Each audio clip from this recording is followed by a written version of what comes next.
All right, and we're back. Back again. Dr. Polster's gone, but he teed it up. Excellent for us. Um, how how was you played football your entire life, right? Mhm. And then all of a sudden, at a relatively early age, you're not playing football anymore, Yeah. right? Um, how did that affect you in terms of that being part of your identity, your social structure? Your friends were, football players, Yeah. everything like that. You have experience like that, Um, or I think that was a part of my that took me through the depression too. yeah, Because growing up, like I said, I always played football. I was a football player. So for 25 years, I played football in my life. That's all I ever did. yeah, Growing up, a little kid, what do you want to be when you grow up? I want to make it to the NFL. yeah, So there was no plan B. There was no, what are you going to do when football's over? I right, never right, even thought about that until 2019, right, 2006, 2018, right. when my career is over. So When it was over, when it was over, right, that's when right, I had to think about it. right, right, Like, what do you do now? yeah, I'm 26, 28, 30 years old. What do I do now? yeah, Like, what's next for me? So my identity that's all I was, an athlete. right. And what about your friends and like your social structure? Did you find that when you left football, like all of a sudden it's like maybe the guys are still playing, right? I mean, they're busy playing Yeah. football, right? So maybe did you lose connection? Did it make you feel some kind of way? I don't know. Luckily, I didn't lose connection. My Okay, best friend, Eddie Lacy. nice. So when I was done playing, he was still playing. Yeah, So I was still in the loop, So yeah, then he moved to Arizona, and we yeah, lived together. yeah. So I always had that social connection. I always Right, had that brotherhood. good. I just didn't have the identity, the sense of purpose, Right, or what's next, what's after, what's now that the athlete Brandon is that career chapter is over with. yeah, What's the next chapter for me? yeah, I didn't have those thoughts. I didn't have a game plan. yeah. So then, what did you do? I know. Actually, just tell me what you did. I know what you're doing now, which is great. Uh, But what I did, I just did nothing. you did I mean, I nothing. did something, but I did nothing to better myself. I was just partying, just living a normal life, Right, living, right, right. I had a girlfriend at the time, so I was in a relationship, just not Yeah, working towards my next career. yeah. Um, I worked at, what year was that? 2018. I finally got my first job. I Oh, worked at Nike in Arizona. oh, really? I worked at the Nike store. Oh, you were Uh, like just like selling gear and stuff? Selling Nike. I was selling Okay. Nike gear. Because, like I said, I was always an athlete. I never worked anywhere. I never made a regular paycheck. I never worked hourly wage. Was that like your first Uh, like job, like non-NFL job? yes. Okay. It wasn't my first. I mean, I worked um, in high school, I worked at a wing place for like maybe a month, like Okay. 15, 16-year-old. Yeah, yeah, I had a summer job in college one time, but yeah. as an adult, that was my first real job, Okay. working at Nike in Yeah. Arizona. So I'm like, I'm not doing anything else. Let me do something to at least give me some structure, give me something to do with my time, Right. get me out of the house, get me distracted from doing negative things. So I worked at Nike I want to say I worked there for like a year and a half. Okay. Yeah. And then, I know now. I think you're doing some coaching, I right? am. You're doing coaching, and Fast forward that, yeah, I quit the Nike thing. I'm like, what am I doing here? This isn't, right, where is this going to go? right, right. I'm not trying to move up the ladder. I'm just working an hourly job, just going through the motions. So I finally, I started coaching high school football. I reached out to one of the coaches at Saguaro High School. It's like a big air school in Arizona. Yeah, So I just Googled, I'm like, I want to be a high school coach. So I just Googled like the best high school in Arizona. right. So, Saguaro High School came up. So I just reached out to the coach on Twitter, Jason Mons. I hit him up, hey coach, do you guys need a volunteer coach? I'm just looking to get back into the game, help some young guys out. Yeah. So I coached there 1 year. What year was that? Fast forward, that was 2019. Okay. So that's around the same time that, you've received the mental health diagnosis, right? And then you're kind of undergoing therapy, or was that like how did that fit in? The season was over. Mental health thing didn't happen until April Okay. 2020. Okay. This past year, COVID. Okay. Last year. All right. Was it 2020 when COVID started. How was it being in that perspective, like coaching it versus playing it, and how where's your head at? That was tough. One thing I told my therapist that it was very hard for me to watch the game of football, not in a hurtful way. Like I love football, I love watching it, but just the Right. contact and all the things that I know would come with getting to that level. Just when I first got there, I couldn't watch people hit each other. Like it just so freaked me out because I know what I went through in the concussions and the mental health. I just know how all those things kind of run together. So it took me a while to really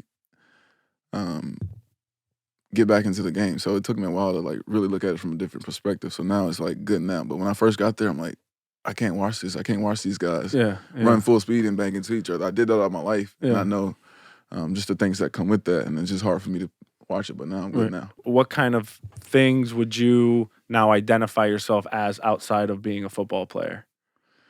Oh, you really try to What? you really put me on the spot. I would say I'm a big brother. I have 2 youngest brothers, Nice. so I want to be I want to be that big brother. I want to help my brothers out. Yeah. Just help them get to the point where, like reach their dreams. I reached my dream. I want to start giving back. So Right. I do that in everything. My family, my friends. I just want to give back more. Yeah. So I'm big on that. I'm big on fitness. Yeah. So I'm big on yoga. I'm a yogi. You're Do yogi. officially. Officially a yogi. You're willing to go on I'm record. willing to go on it. You're I'm a willing to yogi. go on. It's in my Instagram bio. Oh, it is? Yeah, I'm a Oh, yogi. okay. All right. Then he's a yogi, folks. That's it. What else? Mental health. I'm big on mental health. So Yeah. I started my mental health wellness facility in Denver. Awesome. So I do that now. What's that called? Plug that. Sage Elite Healing. Yeah. .com. Yeah. Me and my business partner started that. That's my next chapter for me. That's my sense of purpose now. That I'm no longer playing sports. So that was big for me. Just to get something that I look forward to, something to work towards, something to give back. Yeah. So that was big in my mental health. That was big for me. Just find something that I can look forward to, like football again. It's amazing. It's full circle. That's as full circle as it comes, right? 8 years ago, mental health crisis. Man. Now, full circle. It really does. You're It's providing, crazy to you're look providing back help on it for like that. people. Yeah. For some of the guys. Or gals. Or gals. Whoever whatever. needs it. Whoever's willing. Come yeah. on, come on. Yeah. For Absolutely. sure. So, interestingly, you went back to Lambeau Field I did. this past year. Like, how many weeks ago? December. It was December. like mid-December. Yeah. Yeah. So, what was that experience like? I was nervous at first. For people that don't know, Lambeau Field is the Green Bay Packers' home field. Yeah. Right. The team that I Yeah. ended with Yeah. in my career. Yeah. So you went back. I went back. One of my friends invited me to the game, so I went back there. I haven't been back there since I left, so 2015. So you haven't been back there since that incident. No, haven't been back. So that's your first time back. First time back. So I was kind of nervous at first. I was really nervous. Sure. I didn't want to go back. Right. All those thoughts are playing in my head. Like, Right. I'm going to go there. They're going to remember me, Brandon Bostick, use that guy. So, Right. of course, all those anxiety, all those thoughts are in my head. But Yeah. when I went back there, it was nothing like what I thought it was going to be. Yeah. In my head, it was a great experience when I was there, but in my head, I thought it was going to be a bad experience. Isn't that interesting? We tend to really amplify, and Oh, for sure. a lot of it, a lot of things, man, are just like in your head in terms of like how you react to them. It's Yeah. probably like 70 to 80% of the actual situation, right? And how they play out in your head is probably Yeah. like 70 to 80% of the actual situation. I just remember Right. just being there, hey, you play football? I'm like, those thoughts come in my head. Do you know who I am? The guy at the airport, right? Yeah, I'm The guy at the having all airport, this. It's crazy yeah. just to even think about it. Just everywhere I went, I always thought someone was going to recognize me, but no one even recognized me at all. No Right. one even knew I was at the game. Right. Maybe like one person like who's really a fan. Like, Right. hey, Brandon, so good to see you at the game. But I didn't get any of that backlash that I got from social media. I'm like, where was that at? Yeah. No, I wasn't saying it to myself, Yeah, but I well, was expecting it because I got it before. You know what's interesting is that what social media creates, right, Yeah. is this environment where you can say whatever you want. And Mike Tyson talks about it, right? Like you can say something without the repercussion of getting punched in the face, Oh, for sure. right? So that's the kind of the environment that social media creates. So yeah, of course, people aren't going to come up to you and say Yeah. anything to your face, right? Yeah, for sure. It's Yeah. funny.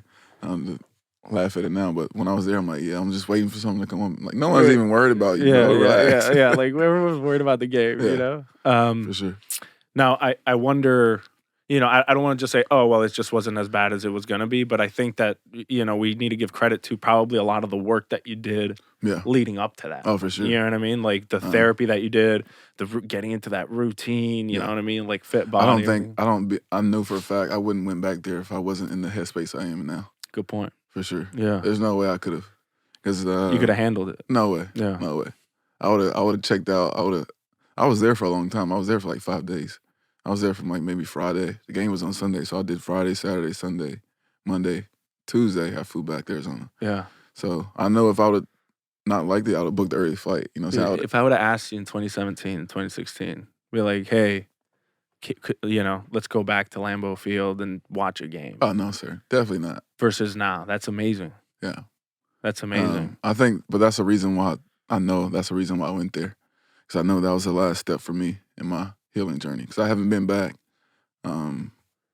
I just had so much build-up resentment towards just being there, because I left on a bad note. And last time I was there, it was bad. So that's one reason why I wanted to go back, just to feel and just to see where I was at in my mental health, and just see if if that hurt was still there, and just do it to forgive myself. So that is really interesting, because it wasn't like your boy hits you up and it's like, oh, we're all going to Lambeau, come. It seems like it was purposeful what you were doing. Where it's like, because I've had plenty of opportunities to go there. I'm like, no, I don't want to go there. Like, right. I want to go, but I got something else up. Like, I can't go this weekend. I'm busy. No, I wasn't busy. I just wasn't ready to go there mentally. So of course I avoided the situation, but this time I was like, this is gonna be good for me. I'm going there with a purpose. Right. To like face it. Face it for sure. It's incredible. Yeah. And how do you feel having done that? Like, now you're kind of a little bit outside of that experience. I felt good. It felt great. Yeah. Like I said, that was big for me to forgive myself from that moment. You haven't? And I have now for sure. That was the last little bit I needed to do. You feel now you've forgiven yourself for that moment. For sure. Yeah. I can honestly, I can say that, and I can feel it. When I was there, I could feel feel myself getting back to myself. Yeah, that's great. Are you going back? Yeah, I'll go Second back. time, sure. third I might time, go back to a fourth playoff game this year in a couple of weeks. That's awesome. Maybe not, because it's gonna be way too cold. That's true. But if I can get even when I was there, I got hooked up with some people give me sweet passes, the whole organization. I'm like, I didn't know this before. I thought it was all hate, but when I got there, it was all love. Yeah. Yeah. Yeah, that's amazing. That's incredible, man. One other thing I want to talk about is, given the current events and stuff, what do you think of this Antonio Brown stuff going on? Oh man, I don't really know Antonio Brown. I only know just by what they say, But I don't know Antonio Brown either. But at face value, what do you think? It's a crazy situation. I don't like how he handled the situation. That's the biggest thing for me. Yeah. I don't know what down, but I know what you can control. I can know how you could have handled it. He could have just walked off into the locker room, Yeah. and just not made a whole scene, Yeah. That's the only thing I didn't like about it. So I just think he could have handled the situation better. Yeah. Took better control of himself, just not lash out. But I don't know if he has any mental illness. I don't know what's going on with him. Yeah. But I just didn't like how he handled the situation. I don't know his history. I don't know anything about him, right? Mm-hmm. So I'm coming from a perspective of just seeing what everyone else is seeing. Yeah. And I've been seeing a lot of talk about CTE. Yeah. Have you been seeing that? I have. And but it's so easy to throw that around because you can't really prove it, Exactly. Like, how does someone... Exactly. But all right, so the issue is, right? The issue is, it's like, all right, you can't diagnose it when he's alive, right? So there's no way. I'm not gonna say Antonio Brown, but hypothetically speaking, anyone, you can't diagnose it when they're alive, right? Only after they're dead, when you examine their brain under a microscope, right? So what does it do if someone, and the symptoms of CTE are pretty non-specific, right? Yeah. Psychological issues, mental health issues, different things like that, right? But what does it do if now, you just label him as having CTE and exhibiting CTE-like symptoms, right? So that doesn't, if someone like that is having mental health issues, right, and not actually CTE, right? Yeah. Then, the question is, if you're just going to assign him CTE, what do you think that does to someone? Yeah. Right? Yeah. If you're having mental health issues, right, and they're causing you to have certain symptoms, and you get told, by Twitter, right, that you have CTE and that's all you're seeing, what do you think that does to your mental health? It's going to tear you down. Yeah. Right? And so what CTE is, it's a neurodegenerative condition, right? Yeah. That progresses. You can't reverse it, you can't heal it, right? You can't even slow down the progression, right? So what does that do? Imagine if you're having like a mental health issue, right? And you get told you have CTE, this is all from your CTE, and you're gonna continue you took. right, and you're gonna continue to get worse and worse and worse. Yeah. Like that's not going to be good for him. A, right, and then B, potentially that doesn't get him the right resources, Yeah. right, that are needed to be able to support him and help him in that environment. Yeah. You know, so that's I don't know. I've I just been don't seeing know, a lot but of I that. think as an athlete, you don't. I mean, he only he knows what he feels like. It's up to him to Right. take that initiative. Yeah. If he needs help, he needs help. If he doesn't, he doesn't. But it's up to him to get the support if he needs it. Yeah. But it's so hard when you're playing the game and you performing at that high level. You're Right. Antonio Brown. You don't think I'm good. Right. I can go catch the ball. Right. You're just so focused on that. So And then can we and then that sort of points back to, and again, we're not saying that this is his situation, right? Yeah. Because we don't know anything other than what we see, on the film and on Twitter, unfortunately. But going back to maybe that masculine thing, right? Yeah. Where it's like, especially when you're that great of a player, the fact that you might have some mental health issues or something Yeah. like that, right? That must be difficult to actually come forward and say, hey, yeah, I need the help. Let's do it. Yeah. Yeah. I was always wondering about that when I found out about my mental health. I'm like, I don't know how I will be able to handle it now and still play the game of football. I would have been more like the Calvin Ridley part, the Calvin Ridley scenario, because I can't. Like some days I don't even want to get out of bed. I don't even want to think. So it's just even remember a playbook. I'm like, it'll be very tough to live life and play football. Yeah. At the same time right now. Oh wow. For sure. Yeah, obviously I've had experience with mental health myself, like personal ones. And obviously I'm not like an elite athlete or anything, but coming to terms with the fact that that might be the case, Yeah. it was really tough. Yeah. It was very difficult just for me, right? Yeah. That was just like I as said, that was the toughest like for a me, too. physician, Yeah. like you know what I mean? So that was really difficult. So I could only imagine, what you or someone that's an elite athlete like that would But go I through think those struggles. that's once you admit to yourself and you acknowledge what you need to fix, that's like the most beautiful thing you can do. That's 80%. For sure. That's 80%. I think self-awareness and awareness of, why am I feeling the way I'm feeling? Why am I doing what I'm doing? That's half the battle. Yeah. Well, And then the next 80%. is just need 80% isn't support. half, Hell but yeah. Then you But just gotta get the support you need. Yeah. Right. Whatever it is, only you know what you need. You know? Right. So it's up to you Right. to acknowledge what you're going through, and then you get the support you need. You get back to living a decent life. And then, the nice thing about the culture shift that we're seeing is it's not only a culture shift, but along with that culture shift comes, okay, now we're paying more attention to it. Yeah. Now there's more resources available. People right? help you. Right? Like there's people all the time. That's how I started my business. Acknowledging my mental health, putting it out there. Yeah. Just being vulnerable with myself and vulnerable with the world, and just got so many different opportunities. This podcast, I would have never be on this podcast if I didn't speak about my mental health. So Yeah. I think it's so many opportunities and so many different ways you can heal. Yeah. If you just acknowledge what you're going through. Yeah. Or just maybe not acknowledge it, maybe just speak on what you're going through. Yeah. Let someone else acknowledge it. Let someone else hear it, and they can help you out. Yeah, that's a great point. Just talking to somebody. Just talking to right? someone. Just being transparent about what you're thinking, what you're feeling, different Yeah. things like that. What about the youth, man? What have you been noticing with some of the youth football guys? You had some experience with coaching, but Yeah. yeah. I was definitely, this past year I coached. This past season I coached Little League football. Okay. I coached with my old Packers teammates, James Jones. Okay. So that was another step in the healing process for me. He was on that team with me when the NFC Championship game. He was on that team, so I haven't seen or talked to him in all those years. So he reached out to me. He's like, "Hey, Brandon, you're in Arizona. Do you want to coach football?" I'm like, I don't know. Like, James, are you really messing with me? Like all those thoughts come in my head. Yeah, thinking, exactly. And I get there, and it was nothing like I ever thought. It's just all love. So I coached football with him, and I just think about where I was last year as a coach, right, and where I was 2017. Much different coach now. Yeah.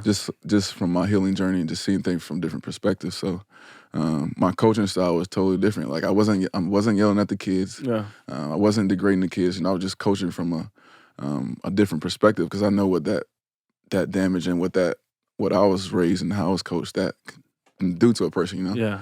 I was raised as a hard coach. You Right. curse them out. Right. I didn't coach that at all. I was Right. more the loving guy. Right. And then it sounded like when you went back to the Vikings, some of that coaching criticism and stuff like that, which, you're an elite athlete, it's an elite, like, I get it, right? But at Yeah. the same time, right, that same neuropsychological study that I was looking at, one of the things that in the surveys when they looked at all the 35 athletes and their family members, one of the biggest things that they thought led to a lot of mental health issues was the magnifying glass, the constant criticism, Yeah. right? It's like every day you watch yourself on film and you're Yeah. like, you did that wrong, you did that wrong, you did that wrong, you did that wrong, you did, like, You know every what's funny? single day, One of my good friends, Aaron Henderson, he played football with me. He tweeted that today. Did he really? He said, "I wish you guys were graded every day." Yeah. He said, "I wish," pretty much saying he wish regular people were criticized as much as NFL players were every day in their job. Yep. I'm like, that's so true. Yeah. Because every day, like you said, you getting on film, you're getting criticized in meetings, you're getting criticized. You're just constantly getting that criticism. So Right. I took a totally different approach when I coached this past year. I was like, if you drop the ball, it's okay. You'll get the next one. Instead of, why did you drop the ball? Because I know what that did to me. Right. So why would I want to coach a player like that? Right, So I just changed up my whole coaching style. Yeah. Just from just putting in the work, just learning about myself, learning about people. Yeah. Just learning about how to encourage people at the same time. Right. Criticize them and still get the same result. Right. Yeah. One other thing that I wanted to talk about, because I'd hate to not get any sort of like learning experience out of this, but what are some things that you wish you had in 2013 available to you that you think might have, improved the sort of outcome of, that one incident that led to this drawn out sort of mental health spiral? I know there's an element of like, I had to just become self-aware of it, Yeah. but do you think that there could have been anything else there, either any sort of support? Like you said, having that, I think you said that now they have a therapist or a clinician on every NFL team. Yeah, when I was so- playing, that wasn't a thing. We didn't have that. Yeah. So they have that initiative. I would say just more coping skills, just as a human. I didn't know how to deal with anything. Right. Just how to deal with something when I'm stressed out. I didn't know. I wasn't equipped with anything to handle a situation like that. So just coping skills, just to be able to deal with something. Yeah. As traumatic as that, or just the want to, or I guess want to take the initiative to even figure out what's wrong with you. And that's kind of what I alluded to when Doug was here, Yeah. right? Where it was like, what are some kind of preventative sort of coping strategies that people at risk for something like this happening, right? For like, sure. I hate to see this thing happen. I'm sure you would hate to see this Yeah. thing happen to, some other 24, 25-year-old football player that's, on the up in his career. Yeah. Right? Maybe some sort of coping strategies that can be provided, even like in orientation. I don't know what I know everyone gets oriented usually, right, when they're in I the think NFL. you need something more on the way out, like when your career is over. It was just, Brandon, your career is over, you're going to the real world. Yeah. I didn't have a resume. I never even had a resume. Yeah. All my resume said was NFL. Yeah. But I didn't graduate college, so Right. all I had was NFL. I was an NFL player. That's all I had on my resume. So I just think having more skills off the field, trying to do something, look at myself as something other than an athlete. Yeah. Doing that and having coping skills. Those are two of the biggest things I wish I had back in 2013. I wonder how contradictory it might be to be able to put out this message to athletes that they're more than just athletes. Oh, you are. You know what I'm you gotta saying? get started on. But in that environment that fosters you are an athlete. You need to be the best athlete. But also, yeah, that's a tough. yeah, right? It's like, it's Yeah. but I think it's something that nonetheless needs to happen. For right? sure. Yeah. Yeah. But I was just thinking, most people, I know how my career ended. You don't know when it's over, so it's gonna come eventually. You can't be your football career is gonna end. What are you next? So, Right. I think the biggest thing you just don't know when your career is gonna end. Yeah. And when it's over, it's like a culture shock because now you're in the real world. Right. So I think there's always gonna be that process you have to go through. Yeah. Now you said was it the Legacy Foundation? Legacy Sports. Legacy Sports, Yeah. right? They kind of helped a little bit with the the disability. Yeah, they and did. getting They that did. stuff. But That was big for me. is that NFL sponsored or is that No, something that's separate? just something separate. Okay. Like So- I said, so I didn't work. I haven't worked. All I did was play football. Right. So then I worked Nike. So I work Nike and I play football, so I didn't have any income coming in. So it's like, what do I do next? Right. And I still had money, but it's not gonna last me. I'm 30 years old. It's not gonna Right. last me till I'm 60. Right. Because let me just address that real quick. Can we talk about the fact that NFL players like across the board Yeah. aren't like multimillionaires? Yeah. Like, can we talk about that? Because I Yeah. think just like, when I was a kid growing up, I was like, oh, if you're in the NFL or if You're good forever. right, you're good forever, Yeah. right? No, Everything's it doesn't. fine No. as long as you get in there. It's like, no, that's not the case. Not at I don't know all. what the percentage is that are multimillionaires, Yeah. but it's It's not more or less than not. It's right. more. Exactly. It's not most of the Not at players, all. right? Not at all. So, it begs the question, like some of these, most of the players are kind of end up being pigeonholed into what do I have to do, Yeah. right, To survive. right? Yeah. Like, and whether that's playing with sort of this mental health issue that I'll deal with later, I'll deal with later, Yeah. I'll deal with later when I'm financially fine, right? I gotta support my life. Or I gotta live injury, life. right? Yeah. Or like playing with injuries. Like I have to play because I need to. And you were single at the time, right? Like imagine the guys that have yeah. families, Yeah. right? Yeah, that's that crazy. that have people that are relying on them. Mhm. Yeah. So that it's just I just had to make that yeah, point just- so that I didn't forget it. But yeah, guys, not all of them are multimillionaires. Not at I all. promise you that. So I was so I did that. So I didn't have. I'm like, what am I gonna do past? What am I gonna do from 30 on? Like Right. I have this mental health illness. I can't go to work. So I just finally applied for my disability. Yeah. So I went through that whole process and I finally got my disability and it just Nice. pretty much just made life better. Yeah. Because I know some days if I had a job, I'm like, nah, Yeah. I wouldn't be able to clock in. So I got that. So it made my life definitely a little better. Yeah, but there was no sort of structured, you're coming out of the NFL, like you go through this program, Oh, right? no. That's not something that's No, you like go set from up NFL, you go into the real world. right. But It's like you just graduated college right. at 30 years old. Graduating college at 30. Yeah, Yeah. going into the real. I don't know. Right. I didn't have a resume. Like I said, I had no, I guess no skills, Right. but my athletic skills. Yeah. That's really interesting, man. Yeah. Anything else? That's it. That's it? If you got any more, That's it. Listen, I do want to say something. I think I've been thinking about this, and I think that you are considering that incident, the mental health spiral that you underwent, Yeah. and then how you're coming out on the other end, Yeah. right? Having set up Sage Elite Healing, right? Having being an advocate for mental health in the NFL, Yeah. speaking out about it. It's my personal opinion that you are now a greater role model now Oh, for sure. as you sit here than you were in 2012 when you were an NFL tight end for the Green Bay Packers. I agree with that. Yeah. I think that's one of the biggest Absolutely. things I noticed because I can connect with people in that. Yeah. People gravitate towards that. You can feel, because everyone's going through something. So Exactly. I notice that now. I'm like, I have more fans now than when I played. Right. Everyone's just so supportive of me and what I'm doing. So it's been a good feeling for sure. Yeah.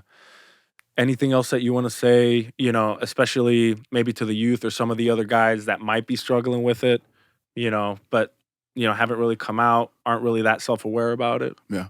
Like I said, you just have to acknowledge, man. Own up to it and just acknowledge what you're going through. Yeah. If you don't feel comfortable talking to, just find someone you feel comfortable talking to it about. Yeah. That's what I did. I just told my girlfriend, like, this isn't normal. She agreed with it. Like, let's go get checked out. Let's go get help. Yeah. So that was the biggest thing I did for me. Just be vulnerable with yourself. Just be real with yourself. Yeah. And just take the steps that you need. The other side, like you said, it's beautiful on the other side when you come out of it. Yeah. And you start to put in that work. So definitely you can reach out to me. I'm help. I can help. Reach out to Sage Elite. Yeah. Just anyone who's looking for help or just need help with anything. Awesome.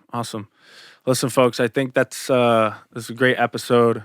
Brandon, thank you so much for coming, man. I hope that you're willing to come back. I will. I want to talk with Dr. Bostick more. I'll make sure he's here the entire time the next time. For sure. All right, folks. My name is Adel, sports neurologist at the UCLA Brain Sport Podcast and Brain Sport program. Brandon Bostick, amazing guest. Thank you for coming, man. Listen, guys, thank you so much. You can reach out to us. There's emails in the video description. Check out our other episodes on the UCLA Brain Sport podcast playlist. Thank you so much. But most importantly, stay safe and be well. Thanks. Bye-bye.